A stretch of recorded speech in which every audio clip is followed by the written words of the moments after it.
Hey guys, how's it going? I am the Duke of Italy, your favorite lo-fi music YouTuber in an interim transitionary little recording spot here. And today, it is almost 1:30 in the morning and we're doing something I should have done a long time ago and I haven't done in a long time. We're doing a long video, I haven't done one since last year. And this one in particular, we are covering a chart, not just a part of a chart, but a whole freaking chart. About 27 releases we're covering today with a bonus in there. And this chart is none other than albums that sound like Spiderland by Slint. I even got the merch today. If I can show that. There. See, there's a spider. Because Spiderland, which, and in accordance to the album, one of the band members' brothers had like a dream about a spider or something like that. I think it's the backstory of the album. But you're probably wondering, if you're a newcomer to music, Duke, why the heck are you talking about albums that sound like another album? Well, first of all, people make charts like this on 4chan.net/mu, and it's not the most uncommon thing in the world, and it's normally done for an album that is relatively critically heralded, relatively acclaimed by many fans and music listeners, and normally something that I also think is pretty good. And it just so happens today that we're covering the amazing post-rock, post-hardcore deviations into emo and hardcore and slowcore and all this other stuff. Classic Spiderland by Slint, the Kentucky-based, literally post-hardcore band, following the trend of many hardcore bands where they became a post-hardcore band or they just turned their hardcore more cerebral by doing the same thing. And Slint, if you haven't heard Spiderland, I mean, kind of go do it. Like your life is probably going to change if you haven't heard it. It is a fantastic release. I recommend it to death. It isn't that long either. Really unique songwriting, really amazing tones, really great everything. And for this whole video here, since I am covering everything related to this one album that is on this chart that I did not make because I'm lazy, we're going to have a whole lot to talk about. This will be a long video. So you guys strap in and get ready for all 27 releases, which some are good, some are bad, some are just ugly. But I'm hyped to say that a few of these are pretty good. And for such a grand episode, I'm happy to say we have a guest. This is Serena. You guys remember Serena? This is Serena. A good bonus track on this. It's not on the tier list, but it's Indian Summer. They have some really good songs. My favorite is Warm and Key. They're a lot like Slint, that same kind of lo-fi, chill vibe, kind of guitars and speaking. Very good. And I would 10 out of 10 would recommend. Well, that certainly could have gone worse. So let's get into the actual meat and potatoes of the chart. Strap in. You can take this as a whole video or in chapters, or you don't even have to watch it at all. I mean, thank you guys for being here. You're all so special. Makes me just want to give you all a little kiss. But yeah, go listen to Spiderland by Slint if you haven't already, because you're gonna love it. And up first, of course, is Tortoise. Self-titled, actually. You know, it definitely could have been another Tortoise album, or a million other Tortoise albums, really. But we have Tortoise self-titled. Now, normally on these charts, if you start off with something that isn't blowing my mind, I get a little bit discouraged, because then I'm like, well, if that's what they have to start off with, then what's even the point? And I'm happy to say quality will increase from here, but it is a bit of a spoiler. This isn't my favorite album on the chart, but it's also not the worst. It's also not the best album this band does. Tortoise has better albums. But this band is minimalist like Spiderland, and they have a similar post-hardcore approach here. Still pretty ever so slightly mathy, a little bit of intricacy, and definitely playing with dynamics, a lot of quiet moments. And there are some really cool, subtle electronic layers here. That is certainly something that is different from Spiderland, and it's something that gives it a little bit more heft and almost like a more noir, cool, jazzy vibe. It's like you're watching like The Incredibles or something.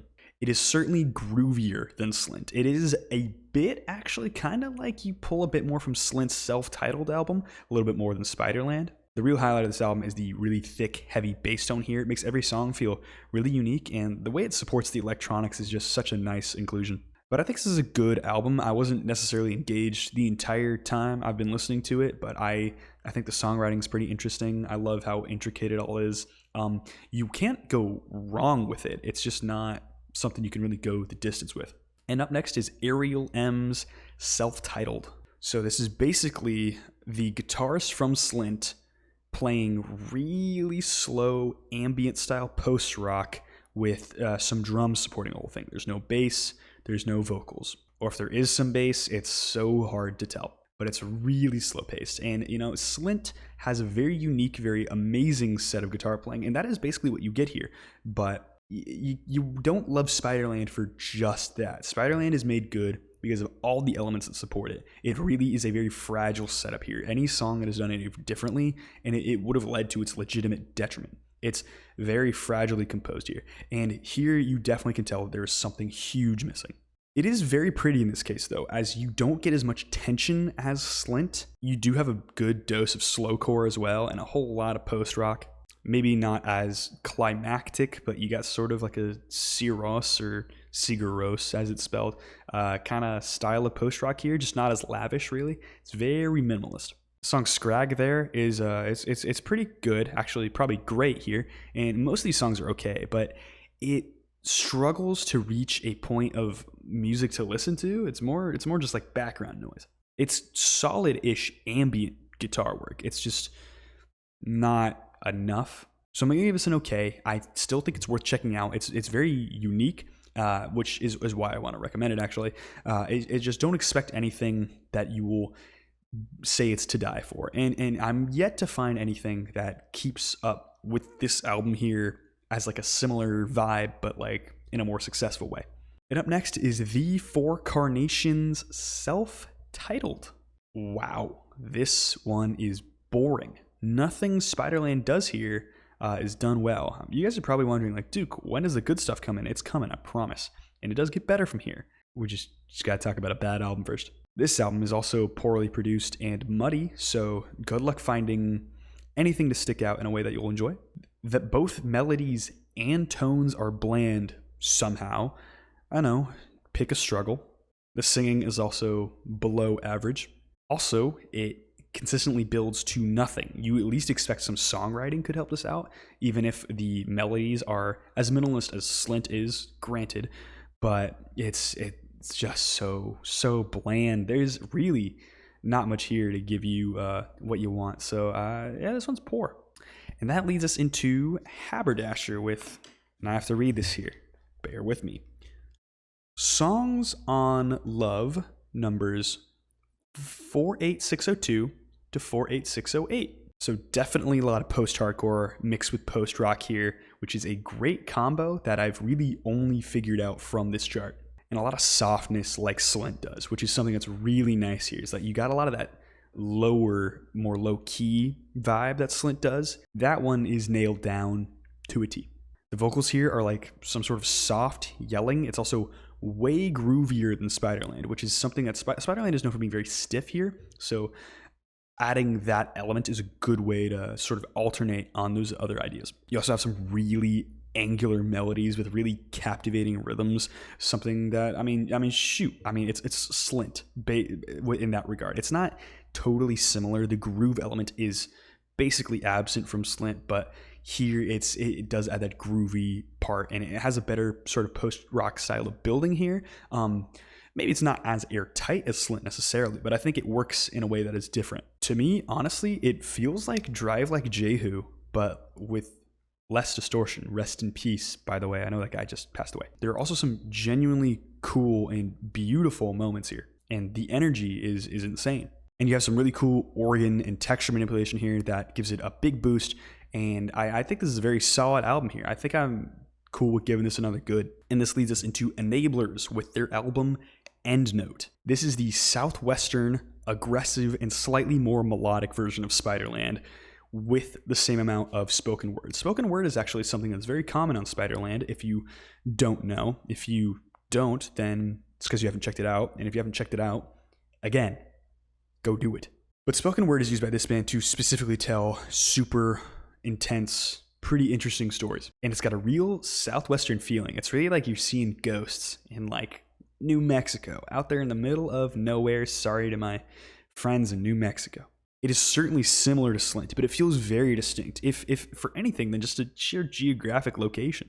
But it has like sort of a southern bend to the melodies. It's got a very deeply rooted, like, American set of themes here. There's also lots of baseball references, which has stuck in my brain somehow better than everything else here. But the vocals have a good sense of urgency. The guitar melodies, while simple, are very engaging. Something I'll need to re-listen to, for sure. But it's something you guys should listen to soon, because it's great. And up next is A Minor Forest with Flemish Altruism, an album that is frequently compared to Spiderland, and for not amazing reason. I mean, there are certainly similarities. It is an album that is totally worth comparing to, but the main reason to compare it to Spiderland, and I've even covered this album once in my life before, funnily enough, but it's basically because the opening track has the same sort of intro that the opening track off of Spiderland has. And what I mean by that is a simple guitar lick with a harmonic. This has emo singing on a lot of it, and a lot of screamo parts as well, which is something that's really nice. And you'll have screamo over the spoken word, which is just an excellent pairing. And it's got a huge, grand display of post-rock over Spiderland here. This album is about twice the length of Spiderland, and it does feel like it. Spiderland feels like this real microcosm. It feels very personal, and it's like staring you in the face. As much as some of these songs can feel like you're going to sit through an eternity of just torment, Flemish Altruism, shoot, it actually puts you to that with the easily 13-minute songs. And here you do have some faster mathy tracks, which are nice as well. You certainly have an amped up energy that Spiderland never wanted to engage in. And there are really good post-hardcore intricacies. This album is highly complex, but it's still relatively minimalist, which makes it kind of awesome. By kind of awesome, I mean it's a grand display of technical skill and brilliant songwriting. I gotta great. And after that is a band known as Gaster del Sol with something I struggle to pronounce, Crooked, Cracked, or Fly. So think of Slint and make them a lot more emo, and instead of the constant hyper minimalism, it has really, and I mean really complex acoustic arrangement, like American primitivism style, if you are familiar with the genre. There's also field recordings, a decent folk vibe to this whole thing, and some emo singing as well. And there are some super whacked out avant-garde like chamber parts that sound kind of incredible. So if you take the acoustic personal connection of the microphones, the emotional intensity of Leonard Cohen, and the density of later Swans, you get this. This album, like I should make another video on this one, to be honest with you guys. This album is absolutely a masterpiece. It is great. It is probably the best album on this chart. And up next is Honor Roll with Rictus. This is one of those albums on this chart that is very hard to find at least some information on. I mean, none of these are insanely hard to find information on, but this one was not the easiest. It's pretty cool. It's rather simple and more gritty post-hardcore. There's the song Swing It, which is pretty mathy and awesome. The gated reverb on the drums here, which can just let you know that this is a different year than Spiderland, an earlier year than Spiderland, for sure. I find it a bit silly, and it's one of those things on this album that pulls me out of the experience. The production is lacking in a few areas. To be honest, the only version of this I can find is on YouTube, so I might be hearing a version that isn't the mastered copy, but shoot, I mean, I'm not spending money to listen to this thing outside of this listing here. But if you own a physical copy of this thing, let me know where you get it for cheap, because, I mean, right now I'm not loving it. But let me know if that thing actually sounds good, or if it fits in its raw sort of version that you have, because on my version, it just wasn't working. There are some pretty noisy sections on here, and I do like the song Thankless Job. And I will say I like the closer as well. But again, this album's entire problem, and it is a big detriment to me, is the production is lacking. So I have to give this one just a good, but I won't deny I like the songwriting. And up next, we're bringing back an old favorite here, Bitch Magnet, Ben-Hur. This and A Minor Forest I covered on my math rock chart a couple years ago. And both of those are bangers. This one here is a banger. It is awesome. Kind of a similar vibe to Slint, but it's really aggressive.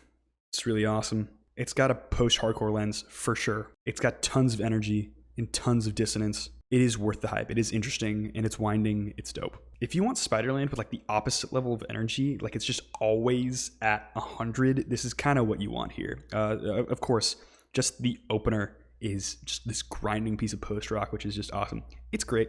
Up next, we have Shipping News with Flies the Fields. Now, this one is really cool. It's got like a big post-rock dosage in here as well. You got longer songs. You got some really interesting songwriting here. And it somehow fits in sort of like an indie and emo vibe at the same time, which with post-rock, I mean, that's not stuff that typically is associated, but you have a really melodic sense to it. So you've got these really nice melodies that just wind throughout these songs until you reach these really awesome peak.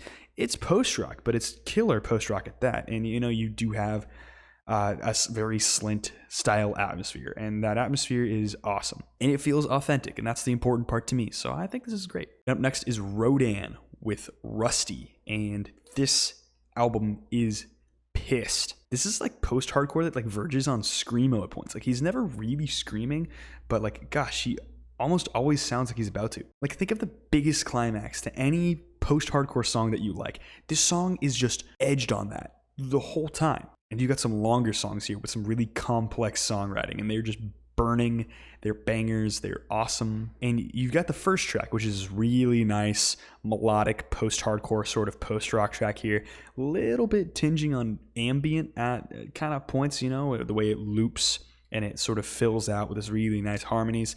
And then after that, it's just all gas, no breaks. The screams here sound almost like first wave black metal stuff, like, I don't know, like Sodom. You have heavy riffs. This is a metal album, the way it's just so dense. So it's really extensive and aggressive and, dare I say, mathy post-rock. And it's really just mathy because it's so complex. You know, the post-hardcore is really here. But this thing is so sick that it hurts. It's great. And up next is a band that I have struggled to get into in the past. This is Polvo with Shapes. Now, what I've struggled with their other albums is that they felt kind of plain. The songwriting didn't do enough for me, and oddly enough, this isn't the band's most heralded album, but a lot of people give this one 5 stars.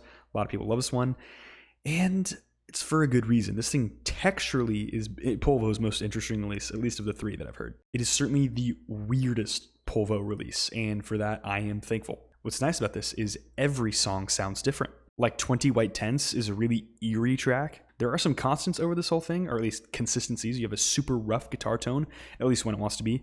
Really lo-fi vocals that just dot this whole thing. Gives it a really weird, interesting vibe. Occasionally, the guitar will be like retro psych rock style guitar, which is like such an interesting tone.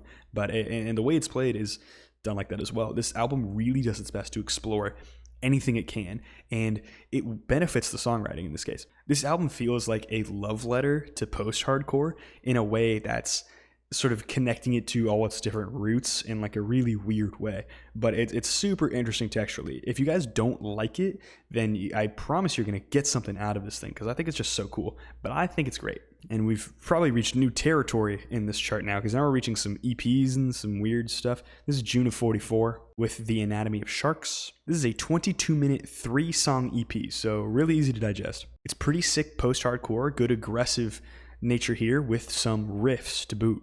The first song is literally half the EP, and it is progressive and aggressive at the same time. And even though this whole thing is pretty short and it's not that catchy, it's super tight, and you really let the angular sort of dissonant songwriting really take center stage here. And for 22 minutes, you got a lot of variety here. You got the progressive stuff, and you got little dosages of more hardcore as it goes along, and I think it's pretty nice. So, I mean, shoot, I'll give it a great. And then we go into another EP of, this one is a band called Died with the Died EP. It's not even self-titled, I don't think. It's just the Died EP. And this is sick post-hardcore with a good amount of math rock, which is something that Slint certainly influenced, even though they didn't fully capitalize on it.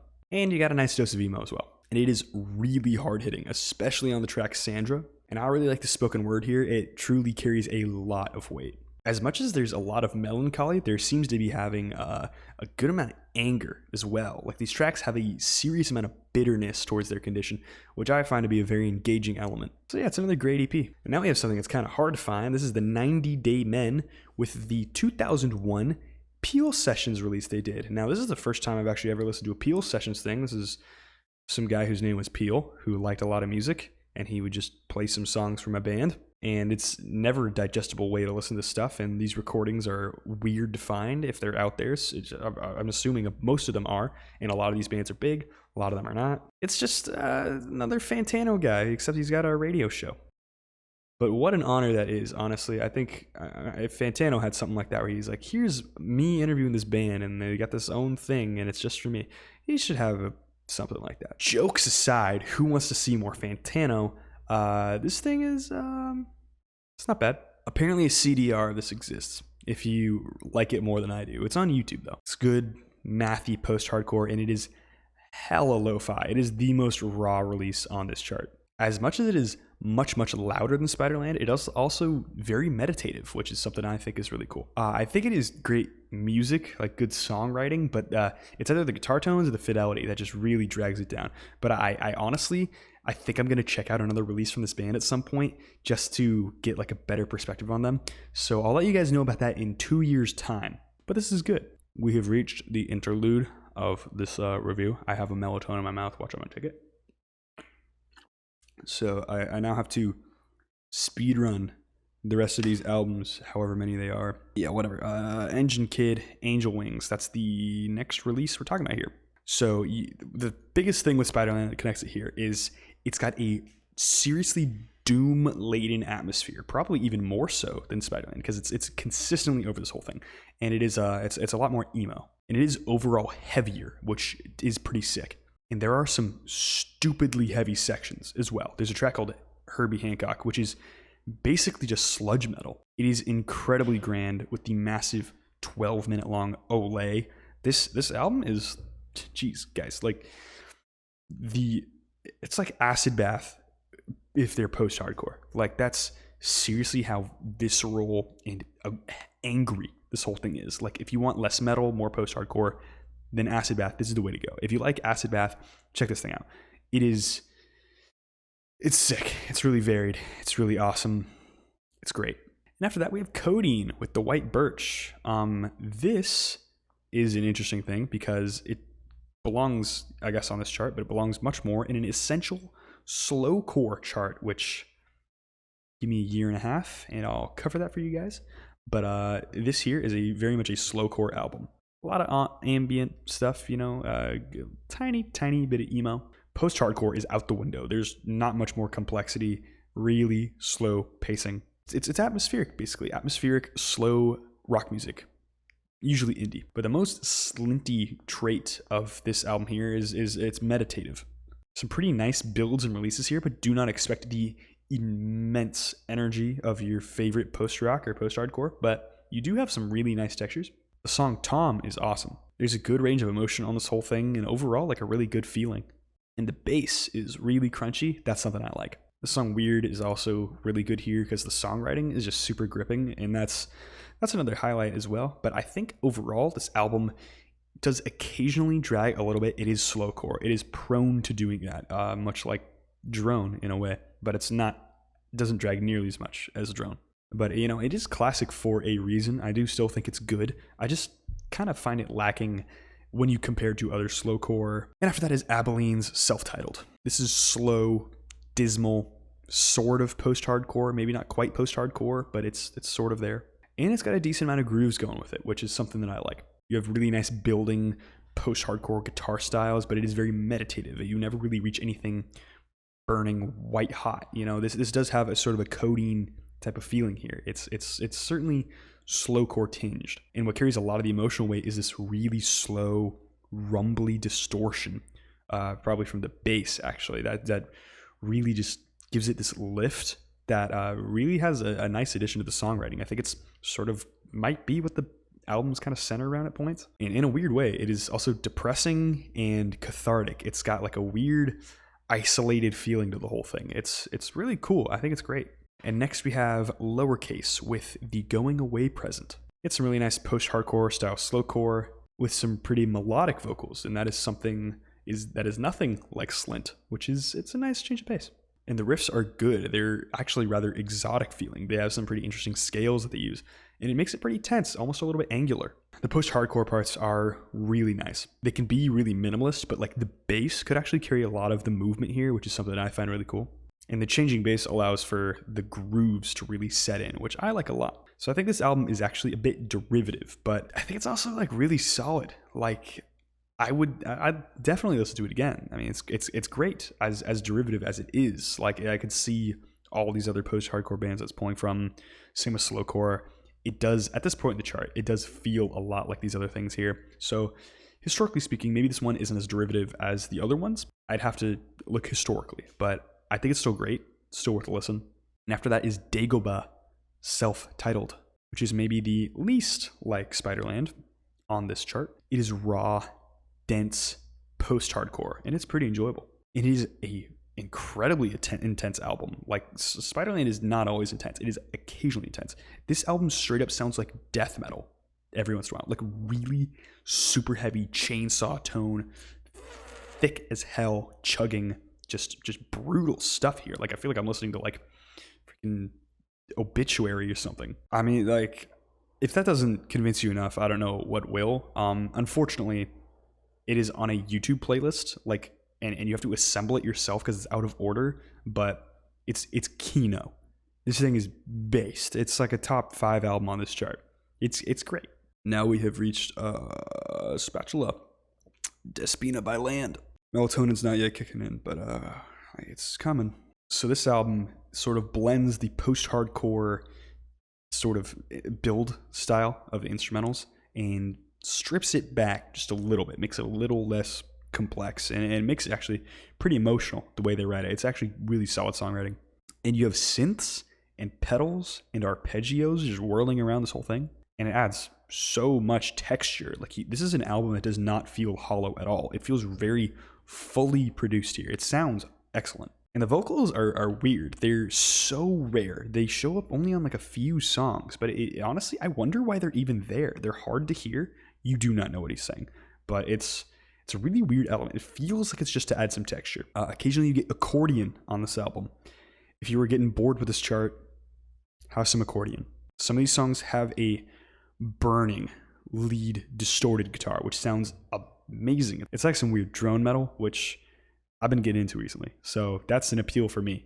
And there are some real chamber-esque moments, the way the harmonies build, and some just really fantastic moments overall. And the whole experience of this thing is like psychedelic. It's just such a weird thing. But yeah, it's pretty great. Might be a little spork for you guys out there. It might be a little too silly because it's accordion, but shoot, dude, it's based. And next, can't believe this is a band name. Paul Newman, This Is How It Is Lost.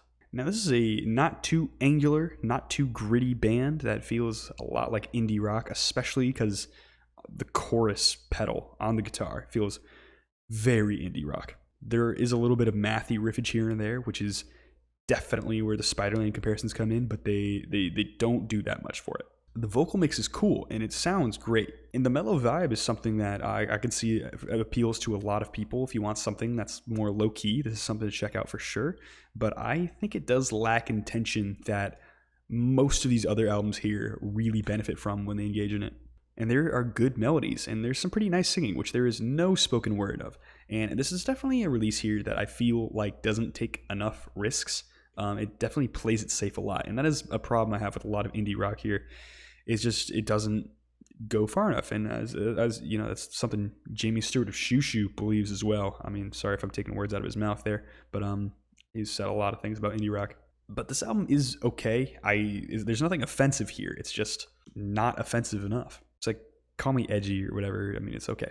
And next we have Adavin with German Water. Really, really percussive release here. You have a really tight sound on the snare, which occasionally Spiderland shows it off with the way it's gated and the way it's produced that to highlight the snare on a few of these tracks, especially like for Dinner. But here on this album, it's the whole time. And it's still a tense release, but it manages to do this without a ton of distortion, which I find very interesting because it's actually somehow louder than Spiderland without being too distorted. And it is a really anxious, gritty, and bitter album, which are feelings I vibe with. One thing that's weird about this thing here, it is one of the loudest albums on Spotify, at least as far as I can tell. Like, this thing is mixed super loud. Like, I'm covering drone rock and drone metal recently. A lot of that struggles to reach anywhere close enough to loud enough. This here, absolutely loud enough. actually a bit too loud, which I like, because then I get to turn it down a little bit.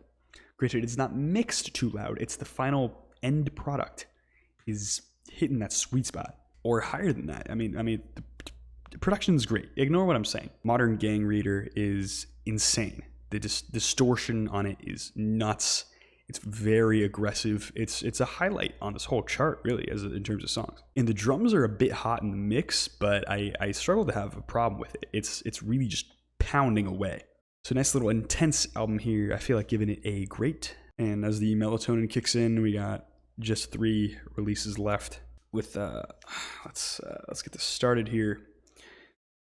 Dianoga with Battle Champions. So what's interesting about this thing is that the instrumentals feel somewhere between post-hardcore and Midwest emo, and yet the instrumental setup and some of the melodies feel rather folkish. It's one of those things that you kind of have to listen to it to understand it. And it is a mostly instrumental album, and it is pretty consistent overall, and it is a really comfy album. It feels very suburban and awkward. I mean, I'm a person that loves American Football's first album, so I love this feeling. And it's a pretty sad album too, like the song Eating Cake, which is about leaving a dog in the rain, which is really sad, you know? I mean, the Midwest emo vibes are in full force on this album here, but it's the songwriting, the slow plodding songwriting that really is something I find really engaging, and it's something that I find really enjoyable. So I hope you guys can listen to this one because it's great.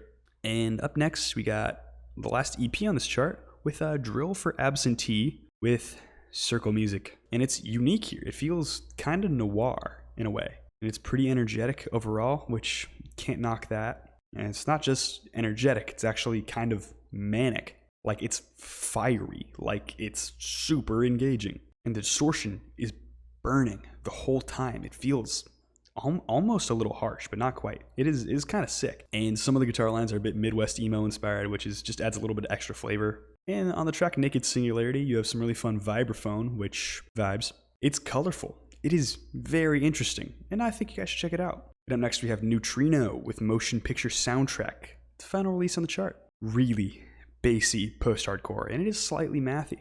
And you got a really nice angular guitar, which does have some interesting presence. And that's all I got to say about it. It just never really hits a point of excitement, really. It just kind of... It's background noise. And I wish I could say it was the end of the world for it, but you know, I like those elements that I mentioned before. It's like we're back at the beginning of the chart. It's like we're full circle. But either way, I think it's okay. And with that, I close my notebook. That's the chart at, gosh, I believe under an hour of recording, which actually isn't that bad. That's about it. Hope you guys enjoyed this video. Hope you guys enjoy these albums. If you do, tell me what you think, dog. Like and subscribe if you like anything I mentioned here today, including but not limited to Serena, because I think she's the best. Or melatonin, if you like having bad dreams. Seriously, I ought to make a short little video on those sometime. If I did TikTok, I'd tell you guys about my melatonin dreams. But yeah, that's about it. Hope you guys are doing well out there. Social media. Links in the description, my Instagram, my Twitter, my Discord page. Join it. It's awesome. We have a lot of fun. We talk about music. We talk about each other. We talk about our feelings. And that's about it. Hope you guys have a good day. Bye.